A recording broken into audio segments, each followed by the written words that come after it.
La semana pasada terminamos la primera carta de Pedro. Así es que, ¿con qué creen que vamos a seguir hoy? Pues con la segunda, ¿verdad? Con la segunda. No estaría bien que termináramos la primera carta y luego no siguiéramos la segunda. Especialmente cuando la segunda carta de Pedro es tan diferente y tiene un énfasis tan diferente al de la primera, ¿sí? Vamos a orar antes de comenzar. Padre Celestial, al abrir tu palabra, pedimos que tú nos dirijas por el poder de tu Espíritu, en el nombre de Cristo Jesús. Amén. Entonces, si acabamos de terminar la primera carta de Pedro, tenemos que estudiar la segunda, especialmente porque las dos tienen un énfasis tan diferente la una de la otra, ¿sí? Por ejemplo, en su primera carta, Pedro está lidiando con los sufrimientos y aflicciones de los cristianos que están teniendo a manos de aquellos que no son cristianos, de los que están afuera de la iglesia, ¿sí? La iglesia está sufriendo, los cristianos están sufriendo, están siendo perseguidos, están siendo afligidos por los enemigos de Cristo, ¿sí? Por gente que no cree como ellos, por gente de hecho que hace todo lo posible por juzgarlos y hacerlos sufrir, aun cuando ellos no están haciendo nada malo. Sí, eso es lo que Pedro está tratando, con lo que Pedro está tratando de lidiar en la primera carta, diciéndole a los cristianos, ¿saben qué? No importa que sufran, no importa que tengan aflicciones, no importa, sufran por hacer el bien, no sufran por hacer el mal. Sí, es la exhortación que Pedro les da. Pero luego, en la segunda carta, Pedro va a lidiar con otros problemas que de hecho tienen que ver con problemas que están surgiendo dentro de la misma iglesia. Están surgiendo dentro de la misma iglesia. Y a veces pensamos que todos los ataques, que el enemigo, que aquellos que nos van a atacar y nos van a afligir, a veces pensamos que todos vienen de afuera, ¿verdad? Pero ¿saben qué? A veces la iglesia se hace sufrir a sí misma desde adentro. La iglesia a veces se trae problemas, ¿sí? a sí misma por la forma en la que actúa los unos para con los otros, por la forma en la que se comportan unas personas para con otras, por la forma en la que se juzgan unas personas para con otras. La iglesia a menudo tiene problemas porque la iglesia tiene dentro de sí misma cristianos, lo que llamamos cristianos carnales, ¿sí? No quiere decir que somos hermanos como tú eres mi carnal, ¿verdad? No quiere decir eso. Que son carnales, que todavía tienen mucho de la carne en sus sistemas, en su cuerpo, en su manera de pensar, ¿sí? Y eso causa divisiones y eso causa que la gente piense de diferente forma, ponga énfasis en diferentes cosas. Pablo les escribe a los corintios en 1 Corintios capítulo 3, en los versículos 2 y 3 les dice, les di a beber leche, pues no eran capaces de asimilar alimento sólido, ni lo son todavía. Y luego les da la razón por la que les tuvo que dar leche y no alimento sólido en el versículo 3. Porque aún son gente carnal. Pues mientras hay entre ustedes celos, contiendas, divisiones, serán gente carnal y vivirán según criterios humanos. Y estamos ahorita en un tiempo en el que la iglesia está dividiéndose en cierta forma. Sí, la iglesia está dividiéndose. Sí, están los que se reúnen dentro del santuario, están los que no se reúnen dentro del santuario, pero se reúnen afuera, están los que no se reúnen ni dentro del santuario ni fuera, se reúnen en línea, ¿verdad? Y los que se reúnen en el santuario están diciendo que los que no se reúnen en el santuario tienen miedo y que el gobierno los domina y que quién sabe qué, y los que están reuniendo, los que no se están reuniendo dicen que los que están reuniéndose en el santuario lo único que están causando es más daño a la iglesia, porque Pablo dice que nos debemos someter, y hay una la que Satanás está haciendo que nos fijemos en tantas cosas que no tienen nada que ver con la salvación, que tienen más que ver con preferencia, ¿verdad? Y que nos pongamos uno en contra del otro, y la gente se juzga la una a la otra, y las iglesias se hablan mal las unas de las otras, ¿sí? ¿Saben qué? Gloria a Dios que aquí nos podemos reunir aquí adentro, amén. Pero gloria a Dios que también nos podemos reunir allá afuera, cuando el clima está agradable allá afuera, amén. Y gloria a Dios por todas las iglesias que se reúnen adentro o afuera o en línea, porque de alguna manera la palabra de Dios, el evangelio de Jesucristo está siendo predicado, amén. Entonces, si el mensaje y la misión de la iglesia se está cumpliendo, en realidad importa si es en línea o es adentro del santuario o es afuera en el patio o es en la casa, no importa en realidad, ¿verdad? Sin embargo, debemos de siempre buscar el reunirnos los unos con los otros. El escritor a los Hebreos nos dice que no descuidemos en reunirnos los unos con los otros, como es la costumbre de muchos, ¿verdad? Especialmente cuando vemos que ese día se acerca. Esto es lo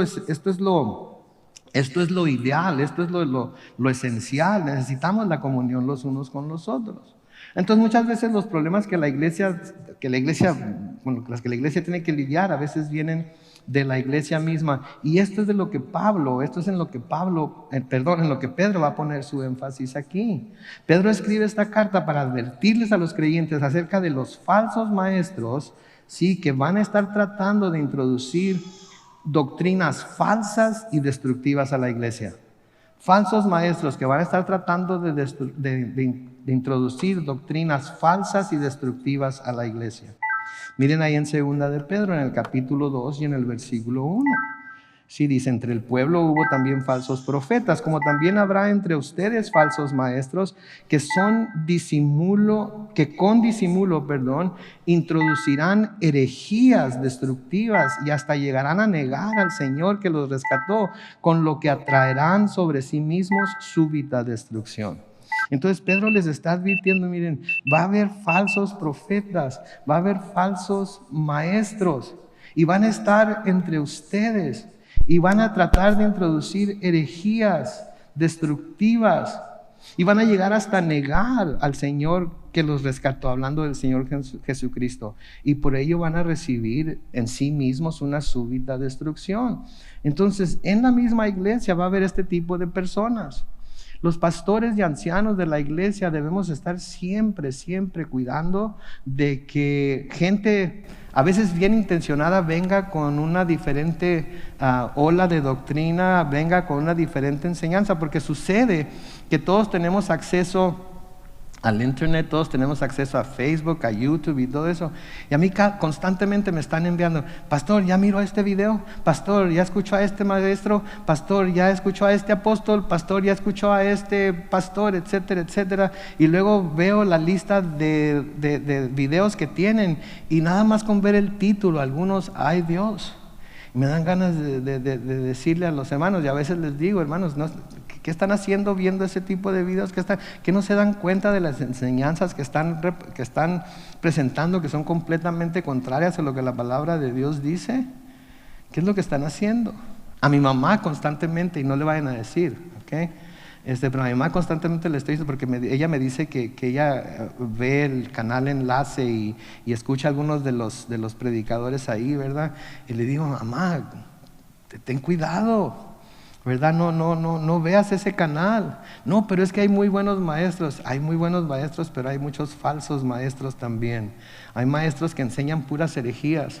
Sí, hay maestros que enseñan que nosotros somos dioses pequeños. Hay uno que de hecho nos llama juniors. ¿Lo han escuchado alguna vez? Dice que nosotros somos juniors y somos hijos de Dios, entonces somos juniors, ¿ok?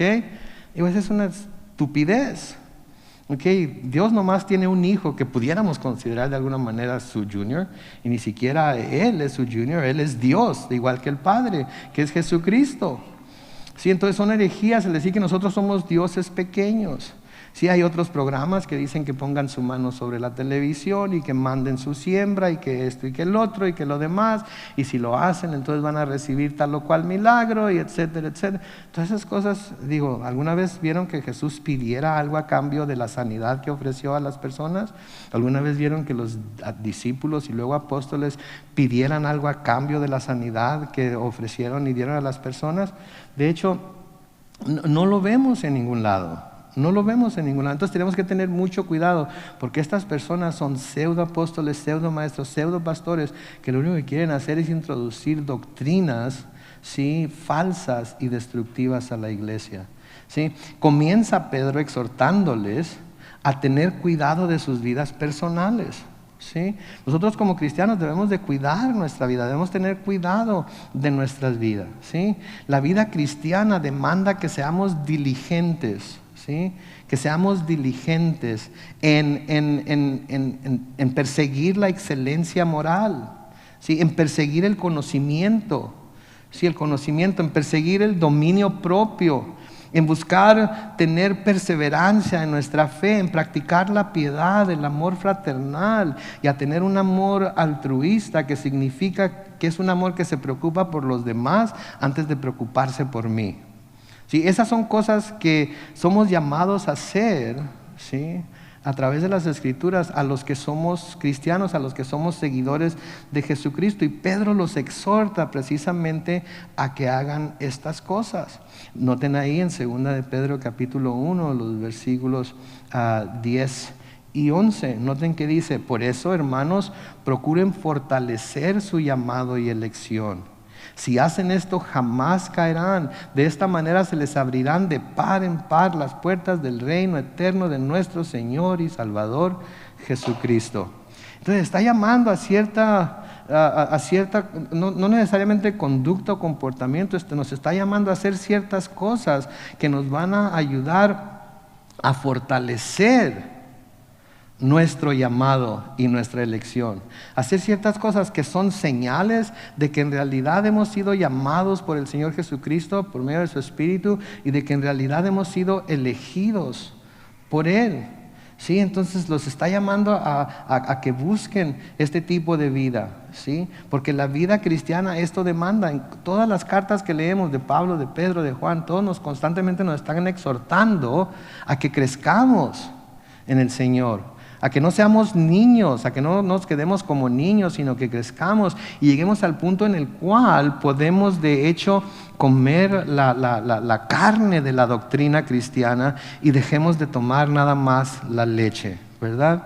Si ven a un niño de 5 o 6 años todavía siendo amamantado por la mamá, se piensa que algo no está bien, ¿no es cierto? Se piensa que algo no está correcto, ¿verdad? De igual manera, como cristianos debemos de buscar, sí, tomar la leche, ¿verdad?, saludable que se nos da en la palabra, pero más que eso, llegar al punto en el que maduramos lo suficiente como para poder comer la carne también de la palabra, ¿sí? Esto que Pedro los llama a hacer, ¿sí?, es un contraste a lo que los falsos maestros son. Porque como vamos a ver aquí en nuestro estudio de 2 de Pedro, los falsos maestros son sensuales, arrogantes, avaros y codiciosos. ¿Escucharon eso? Sensuales, arrogantes, avaros y codiciosos. Es asombroso ver a tanto falso maestro que es tan arrogante, que creen que ya llegaron y que ellos lo saben todo y que no hay nadie que les pueda enseñar nada, y que llegan hasta decir que si no siguen sus enseñanzas o lo que ellos dicen, las personas no son salvas. Si yo nunca les diría eso. Yo siempre los llamo a que escuchen lo que yo les digo y luego confirmen en la palabra de Dios si lo que yo les estoy diciendo es cierto o no. Y si tienen algún problema con lo que les estoy diciendo y creen que no estoy interpretando algo correctamente o no estoy diciendo correctamente, después del servicio pasen al frente y déjenme decirles por qué están equivocados ustedes, ¿verdad? No es cierto, no es cierto. Vamos a platicar y vamos a ver qué los llevó a esa conclusión. Entonces estos maestros son sensuales, avaros. ¿Se acuerdan de lo que hablamos en el último capítulo de 2 de Pedro? Que los que son ancianos o que dirigen en la iglesia no lo deben hacer por ganancias, no lo deben hacer por lucro, no lo deben hacer por dinero, lo deben hacer de buena gana y porque quieren hacerlo. Estos falsos maestros son avaros, ¿sí? Siempre están pidiendo dinero y nunca hay suficiente dinero, ¿sí? Y dependiendo de la cantidad de dinero que den es el tamaño del milagro que se hace, ¿verdad? Dependiendo de la cantidad de dinero que se dé es la medida de fe que se tiene, ¿verdad? Y en ninguna parte vemos eso en la palabra de Dios. Se burlan del juicio futuro. Se burlan del juicio futuro. De hecho, no hablan del juicio futuro. No hablan del juicio que se nos dice claramente en la palabra de Dios que un día va a venir. Y viven sus vidas como si el presente fuera el modelo de la vida futura. En otras palabras, viven para hoy, ¿sí? Porque al cabo allá va a ser todo igual como es aquí. Y no hay nada más falso que eso, porque la palabra de Dios muy claramente divide una cosa de la otra. Y nos da claras indicaciones y nos da clara dirección en cómo es la vida aquí y cómo va a ser la vida venidera. Miren cómo los describe Pedro, y lo vamos a ver con más tiempo cuando lleguemos ahí, pero miren cómo los describe Pedro en 2 de Pedro, capítulo 2, los versículos 17 a 18, y 18, perdón. Dice, estos son fuentes sin agua, nubes que arrastra la tormenta, y para siempre les espera la más densa oscuridad. Cuando hablan, lo hacen con palabras arrogantes y vanas. Mediante las pasiones humanas y el libertinaje, seducen a los que habían comenzado a apartarse de los que viven en el error. Esto es lo que hacen estos falsos maestros. Y muchos de ellos se quieren colar en la iglesia. Muchos de ellos quieren venir y arrebatarse a las ovejas, llevarse a las ovejas. Y es triste decirlo, pero muchas ovejas se van con ellos porque por medio de ellos reciben y escuchan lo que quieren escuchar. Si son maestros, que son maestros conforme a lo que ellos quieren escuchar. No, mi pastor habla mucho del pecado, mi pastor habla mucho del juicio, mi pastor habla mucho de la cruz, mi pastor habla mucho del infierno, ¿ok? Este pastor nunca lo oigo hablar de todo es. Si tienes fe, suficiente fe, todo te va a ir bien, y si lo declaras, lo vas a obtener, y si lo dices, se te va a aparecer, y si haces la confesión positiva, porque nuestras palabras tienen el poder de vida y muerte. ¿Han oído eso? Nuestras palabras tienen, ¿en serio? ¿Nuestras palabras tienen el poder para dar vida o para matar? Para nada. Está sacado de contexto eso. Nuestras palabras definitivamente pueden herir y pueden definitivamente matar el espíritu de una persona si les hablamos duramente, si los criticamos, si les hacemos lo que ahora llamamos bullying, ¿verdad? Que en mis tiempos era darse carrilla el uno al otro, ¿sí? Y nos hacíamos llorar los unos a los otros. Y en aquel tiempo nunca pasaba nada, no sé por qué, pero ahora todo tiene diferentes problemas. Pero no podemos dar vida o muerte con nuestras palabras, ¿sí? Esa es una falsedad, se saca de contexto, se le da un significado diferente y se usa precisamente para atraer a la gente, ¿sí? Para atraer a la gente, se usa para atraer a la gente a que los sigan a ellos, ¿sí? Pedro les recuerda a los cristianos que van a leer esta carta que aunque Dios es lento para la ira, y para hacer llover su juicio, para hacer caer su juicio sobre la humanidad, finalmente va a llegar el día en el que ese juicio va a venir. Podemos contar con ello. Si aunque ahorita el Señor esté siendo paciente, como vamos a ver más adelante en nuestro estudio, aunque ahorita esté siendo paciente, aunque ahorita esté soportando a toda la humanidad, porque como vamos a ver, Él no quiere que nadie se pierda. Sí, Él no quiere que nadie se pierda. Sí, pero un día ese juicio va a venir, está prometido por Dios. Y las promesas de Dios en Cristo Jesús son ¿qué? Dice Pablo en 2 de Corintios, sí y amén. ¿Sabe qué quiere decir amén? Así sea. Y esa es una promesa del Señor. Es una promesa, va a enviar su juicio, ¿sí? Y va a caer el juicio sobre la tierra cuando menos lo esperen. Cuando menos lo esperemos, ¿verdad? Y mucha gente va a ser atrapada en el juicio de Dios, precisamente por su ignorancia de la verdad que la palabra de Dios nos menciona. Entonces, a la luz de esta verdad, Pedro nos va a decir a todos los creyentes, a los de su tiempo, que fue a quienes escribió, pero nos va a decir a todos los creyentes que a la luz de esta verdad, de que un día el juicio de Dios va a descender sobre la tierra, debemos vivir vidas piadosas, ¿sí? Que quiere decir agradando a Dios. Debemos de vivir vidas firmes en nuestra fe, firmes en la sana doctrina, firmes en lo que la palabra de Dios claramente nos enseña.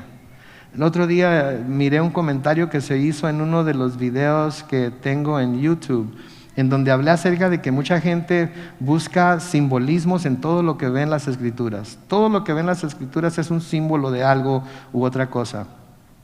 Y hay ocasiones en las Escrituras en las que se nos es permitido que lo veamos como símbolos, porque claramente es un símbolo. Pero otras cosas no son símbolos. Otras cosas simplemente se nos está diciendo que era como algo, porque el autor que está escribiendo no tenía otra manera de describir lo que estaba viendo más que era como algo. Y alguien comentó que no debería decir que el simbolismo no es parte del estudio de la palabra, que porque los símbolos y para acá y para allá.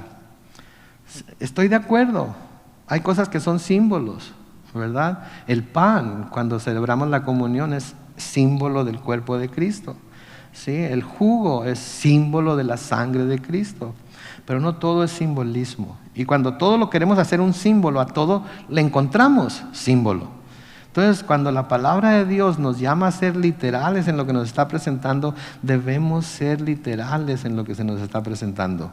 Y cuando se nos presenta la posibilidad de ser que este es un símbolo de algo, debemos estar seguros de que eso es lo que está haciendo y no nos lo estamos imaginando nosotros.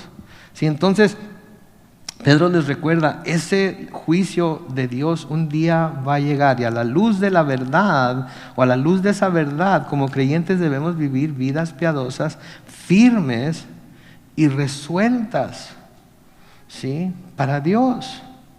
Sí, piadosas de nuevo, que complacen a Dios, firmes, que nada nos mueve de la sana doctrina, de lo que las Escrituras claramente nos dicen, y resueltas, que vamos a resolver en nuestro corazón y en nuestra mente, que pase lo que pase y esté pasando lo que esté pasando a mi alrededor, yo voy a poner toda mi confianza en Dios y no en el hombre ni en sus filosofías. No en el hombre ni en sus filosofías. ¿Sí? Porque tenemos que poner nuestra confianza en Él.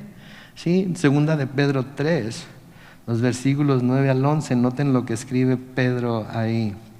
El Señor no se tarda para cumplir su promesa como algunos piensan, sino que nos tiene paciencia y no quiere que ninguno se pierda, sino que todos se vuelvan a Él. Pero el día del Señor llegará como un ladrón en la noche.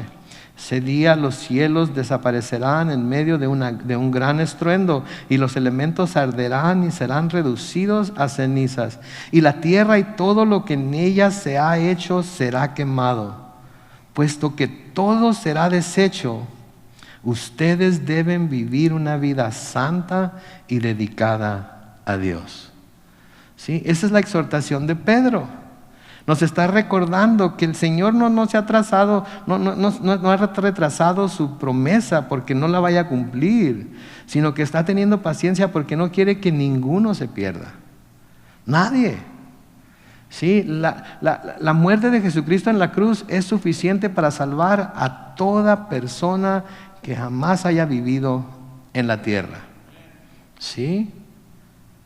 Es suficiente. Y el Señor es paciente, está siendo paciente con la humanidad, porque no quiere que ninguno se pierda, sino que todos nos volvamos a Él. Pero un día va a terminar la paciencia, un día se va a acabar el tiempo que le está dando a la humanidad, y el Señor va a venir como un ladrón en la noche, y ese día van a pasar cosas que muchos están viendo o están interpretando que están pasando ahorita. Sí, pero en ese tiempo van a ser literalmente lo que está pasando. Y si nos dice aquí literal, lo que nos está diciendo aquí, entonces quiere decir que va a pasar así como va a pasar. Los cielos desaparecerán en medio de un gran estruendo. Los elementos arderán y serán reducidos a cenizas. Y la tierra y todo lo que en ella hay y todo lo que en ella se ha hecho será quemado. Yo veo muy claramente aquí lo que la palabra de Dios está diciendo, y yo lo tomo como algo literal aquí. Esto no es un símbolo de absolutamente nada. Eso es lo que va a pasar. Esta tierra va a ser destruida por medio de fuego. Y luego Pedro hace la pregunta o hace la observación, puesto que todo esto será deshecho, lo está dando por un hecho que la tierra va a desaparecer. Ustedes deben vivir una vida santa y dedicada a Dios. Sí, es el llamado de Pedro. Es el llamado de Pedro a una vida consagrada a nuestro Señor, una vida consagrada al servicio de Dios. ¿Sí? Y todo lo que eso implica. Estamos ahorita un grupo de hermanos de aquí de la iglesia leyendo un libro de Warren Wiersbe, lo estamos haciendo en línea en nuestro salón de lectura cada jueves a las 6:45, se titula Llamados a ser siervos de Dios. Y estamos cada semana leyendo un capítulo y luego discutiéndolo entre nosotros. Y es claro que el Señor nos ha llamado a servirle. Tenemos que vivir una vida, mientras estamos aquí en la tierra, nuestro llamado es a vivir una vida santa y dedicada a Dios. En todo lo que hacemos. Todo lo que hacemos lo debemos dedicar a Él. ¿Sí? Porque si hacemos el esfuerzo de dedicarlo a Él, vamos a siempre a tratar de dar ¿qué? Lo mejor. Vamos a tratar de dar siempre lo mejor de nosotros, lo mejor que tenemos. Vamos a tratar de dar siempre, aunque nos cueste, lo que nos cueste, porque es para el Señor. ¿Sí? Entonces es imperativo que nos veamos como siervos de Dios, porque cuando nos vemos como siervos de Dios, siempre vamos a estar dispuestos a dar lo mejor. ¿Por qué? Porque Él se lo merece. ¿Por qué? Porque Él nos dio lo mejor de Él, que fue ¿qué? Su Hijo Jesucristo. Y no solamente lo envió a la tierra que viniera y estuviera por un tiempo y luego se lo llevó, sino que permitió que pasara por toda la tortura y el juicio humano y la muerte en la cruz y la muerte en sí, aunque después lo resucitó. Pero permitió que todo eso le sucediera. Dios lo permitió. Entonces, si Él estuvo dispuesto a dar lo mejor que tenía, que de hecho tiene, pero que vamos a decir tiempo pasado para que lo entendamos, entonces, ¿por qué nosotros no debemos estar dispuestos a darle lo mejor a Él? Lo mejor de nuestro talento, lo mejor de nuestro tiempo, lo mejor de nuestro tesoro. ¿Sí? Sí, el Señor le dice al profeta Oseas, creo que cuando los sacerdotes están llevando sacrificios con animales cojos y ciegos y robados y todo eso, les dice muy claramente, ¿saben qué? Llévenle ese tipo de ofrendas a sus príncipes, a sus gobernadores, llévenselo a ver si ellos se los aceptan.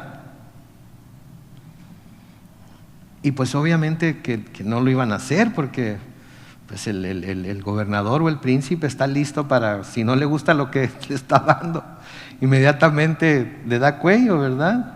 Sin embargo, con Dios sí estaban dispuestos a llevárselo. ¿Ok? Yo lo pasaría a nuestros tiempos y dijera, respóndale a su patrón cuando le llama y le pide o le ordena que haga algo, de la forma en la que le responde a Dios cuando Dios lo llama y le dice que haga algo para él. No vaya a decir nada, pero ¿qué haría su patrón con usted? Le diría, qué buen trabajador eres, qué bárbaro, te vamos a dar un aumento del 10% a partir de hoy mismo. ¿Sí? Entonces, si es como somos con nuestro patrón, entonces ¿no creen que Dios merece mucho más que seamos así con Él que nuestro patrón? Que seamos obedientes, que lo honremos, que le demos lo mejor de nosotros, que no le tratemos de regatear, ¿verdad? Sí, lo merece. Entonces, si todo va a ser quemado, si todo va a desaparecer, si todo esto un día va a dejar de existir, entonces debemos vivir una vida santa y dedicada a Dios. Santa y dedicada a Dios. En todo lo que hacemos y en todo lugar en donde nos desenvolvemos. Eso es lo que somos llamados a hacer, porque este mundo va a desaparecer y va a desaparecer muy pronto.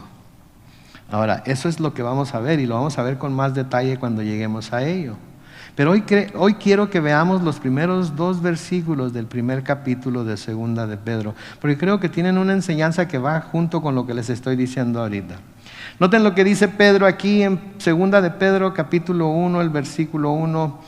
Pedro está saludando a los creyentes, a los que está enviando esta carta, y se está presentando a sí mismo. Y noten cómo se presenta. Yo, Simón Pedro, siervo y apóstol de Jesucristo, envío un saludo a ustedes que por la justicia de nuestro Dios y Salvador Jesucristo han alcanzado una fe tan preciosa como la nuestra. Un par de cosas que quiero que veamos ahí. Me gusta que antes de llamarse apóstol se llama como siervo. Antes de llamarse apóstol se llama siervo. El título de autoridad era el de apóstol. La palabra que se traduce siervo es la palabra doulos, que quiere decir literalmente, ¿saben qué? esclavo. Entonces me encanta que aquí Simón Pedro se llame a sí mismo esclavo del Señor antes de llamarse apóstol del Señor.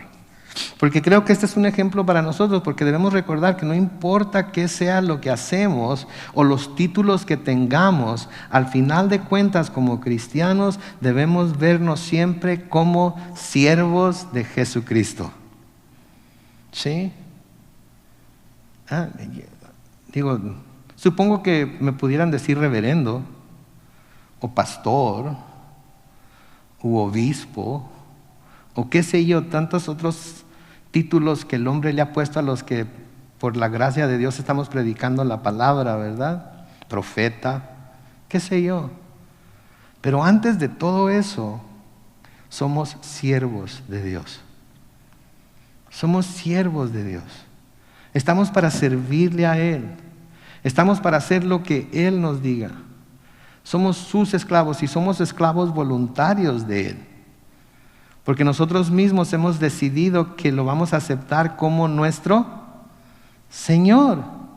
Y si lo estamos aceptando como nuestro Señor, entonces debemos aceptar su voluntad. Cantamos ahorita, ¿verdad? Y perfecta es tu voluntad.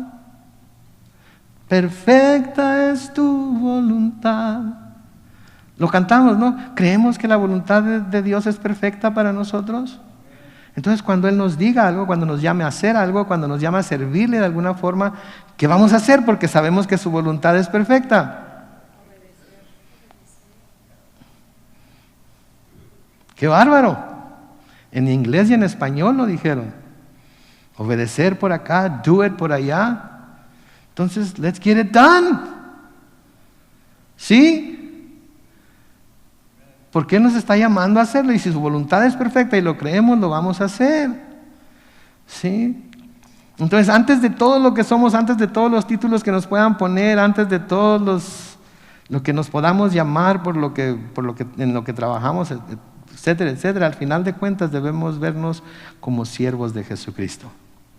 Porque eso es lo que somos llamados a hacer.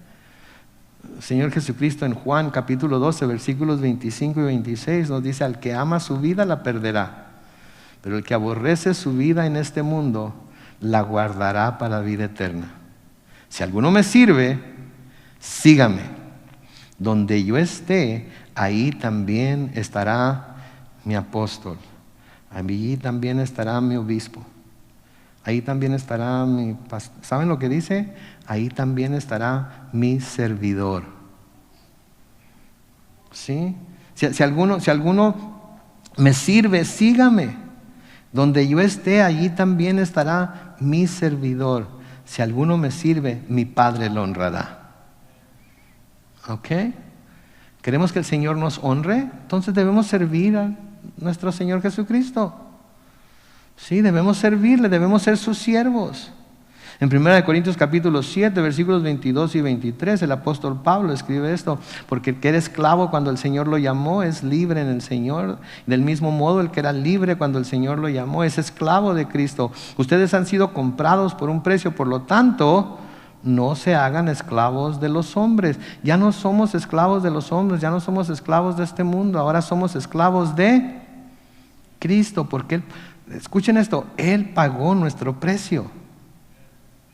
Él nos compró con su sangre preciosa, de manera que le pertenecemos a Él.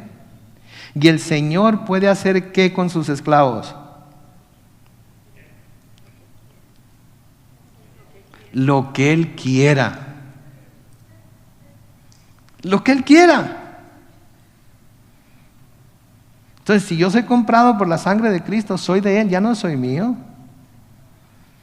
Ya no soy de este mundo, estoy en este mundo, pero no soy de este mundo. Sí, soy de Cristo. Y porque lo he recibido y lo he reconocido como Señor, tengo que obedecerle como un esclavo obedece a su Señor. En Colosenses capítulo 3, versículos 23 y 24, dice: y todo lo que hagan, háganlo de corazón como para el Señor y no como para la gente, porque ya saben que el Señor les dará la herencia como recompensa, pues ustedes sirven a Cristo el Señor. ¿Cuánto de lo que hagan? todo lo que hagan. Dentro de la iglesia, fuera de la iglesia, en el hogar, en su oficina, en su trabajo, en la escuela, donde quiera, todo lo que hagan, háganlo como para el Señor. Y cuando lo hagan como lo hacen para el Señor, ¿cómo lo van a hacer? Lo mejor que tienen, lo mejor que se puede, ¿verdad? ¿Por qué? Porque lo estamos haciendo como para el Señor. En Efesios 6, versículos 7 y 8, de nuevo Pablo dice, cuando sirvan, háganlo de buena gana, como quien sirve al Señor y no a los hombres, sabiendo que cada uno de nosotros sea siervo libre, recibirá del Señor según lo que haya hecho. Cuando sirvan, háganlo de buena gana, háganlo con una sonrisa en la cara, háganlo sabiendo que el Señor que el servicio a nuestro Dios no es en vano. Él sabe recompensar a quienes le sirven. Si entonces lo hacemos de buena gana. Otra cosa que vemos aquí también es que Pedro reconoce a Jesucristo como Dios y Salvador. Pedro reconoce a Jesucristo como Dios y Salvador. ¿Sí? Entonces, si Pedro está reconociendo a Jesucristo como Dios, ¿quiere decir que hay dos dioses? No, quiere decir que hay un solo Dios y Cristo es Él. ¿Quiere decir que hay un solo Dios? Pero Dios es manifestado en tres personas diferentes: el Padre, el Hijo y el Espíritu Santo. El Padre no es el Hijo, ¿sí?, ni el Espíritu Santo. El Hijo no es el Padre ni el Espíritu Santo. El Espíritu Santo no es el Padre ni el Hijo, pero los tres son un solo Dios. No me pidan que se los explique, aunque pudiera hacerlo. Pero de todas maneras no iba a haber una explicación lo suficientemente clara como para aceptar. ¿Saben cómo se aceptan cosas como esas? Por fe, porque el Señor así lo dice, Y luego note que nos dice que por la justicia de Dios que ha sido impuesta sobre nosotros por el sacrificio de Cristo, hemos logrado esta fe tan preciosa. Y noten que es como la de ellos. Cuando habla ahí en el versículo 1, han alcanzado una fe tan preciosa como la nuestra. ¿Qué está diciendo? Hemos alcanzado una fe tan preciosa como los primeros cristianos, que fueron los apóstoles. ¿Sí? Pablo nos dice en 2 Corintios 5:21, al que no conoció ningún pecado, por nosotros Dios lo hizo pecado para que en él nosotros fuéramos hechos justicia de Dios. Y porque hemos sido hechos justicia de Dios, hemos alcanzado esa preciosa fe que los primeros cristianos, que los apóstoles tuvieron. Y es algo muy importante que nosotros reconozcamos, porque nosotros no tenemos una fe que sea menor que la de los apóstoles, que sea menos que la de los apóstoles. No tenemos una fe de segunda clase, no tenemos una fe que está como un escalón o dos, o quizás hasta tres más abajo que la fe que los apóstoles recibieron. Es una fe tan preciosa como la de ellos. ¿Sí? Y Dios nos pone a la misma altura. ¿Sí? Ahora, Pedro no está diciendo aquí que la justicia de Dios nos fue dada antes de creer en el Señor Jesucristo. Creímos en Él y fuimos hechos la justicia de Dios, como ya leímos. ¿Sí? Creímos y fuimos hechos la justicia de Dios, como ya leímos. Pero una vez que nos damos cuenta de que hemos sido justificados por la fe en Cristo Jesús y entendemos lo que esto significa, esto nos arraiga, nos establece firmemente, nos fija firmemente en esa fe que hemos recibido. Entonces, cuando yo me doy cuenta, por lo que las Escrituras me dicen, que he sido hecho la justicia de Dios, eso me afianza más en la fe que el Señor me ha dado para creer en Él. Me cimienta más en esa fe.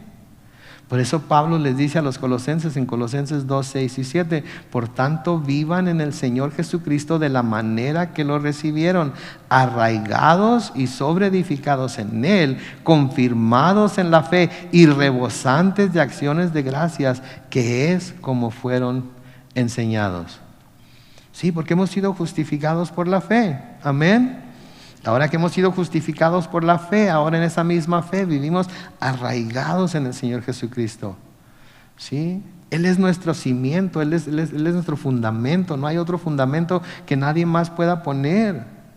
Él es el fundamento. Y siempre y cuando seamos edificados en ese fundamento, nuestra vida espiritual va a ser una vida espiritual que sólida, fuerte, consagrada, dada a buenas obras. ¿Por qué? Porque estamos sobre el fundamento en el que debemos estar. Y cuando vengan las olas y los vientos y las lluvias que vienen en esta vida, porque vienen, ¿no es cierto? Vamos a permanecer en la fe y no vamos a ser apartados y llevados por todo viento o por toda onda de doctrina que venga a nosotros, porque vamos a estar bien arraigados en la fe. ¿Sí? Y de nuevo, esa fe es igual de preciosa que la de los apóstoles originales, aun cuando muchos de los creyentes a los que Pedro se estaba dirigiendo para estos tiempos ya eran gentiles. Él reconoce que la fe de ellos es tan valiosa, firme y buena delante de Dios, preciosa delante de Dios, como la de los mismos apóstoles.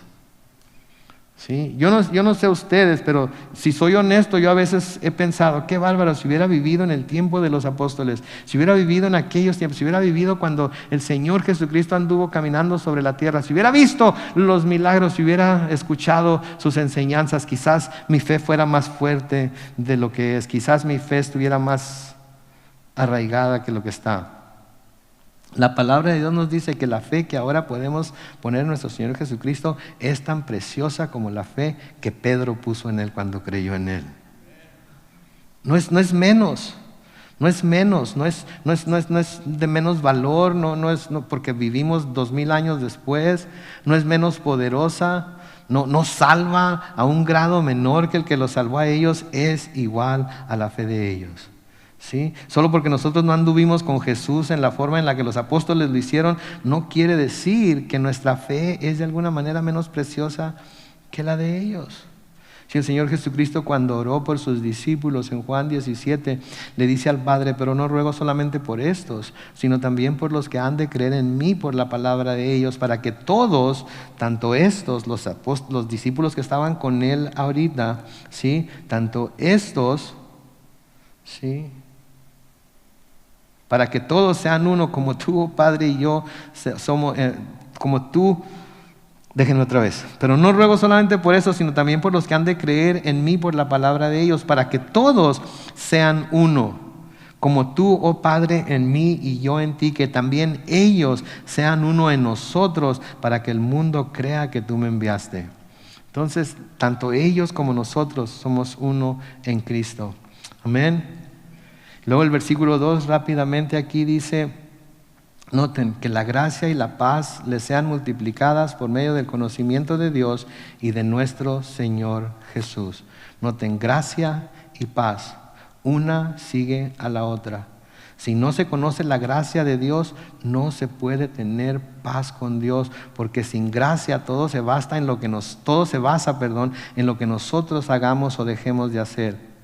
Pero noten que la gracia y la paz no son algo que no van separados el uno del otro. Tenemos que recibir la gracia para poder tener la paz. Tenemos que recibir la gracia para poder tener la paz. Y si no hemos recibido la gracia, no podemos tener paz con Dios. Entonces es mi oración aquí hoy, que todos, cada uno de nosotros hayamos conocido la gracia de Dios, hayamos aceptado la gracia de Dios y estemos viviendo por esa gracia en paz con Dios, sabiendo que es por gracia que somos salvos, por medio de la fe, no por obras para que nadie se gloríe. Es obra de nuestro Señor Jesucristo. Amén. Oremos.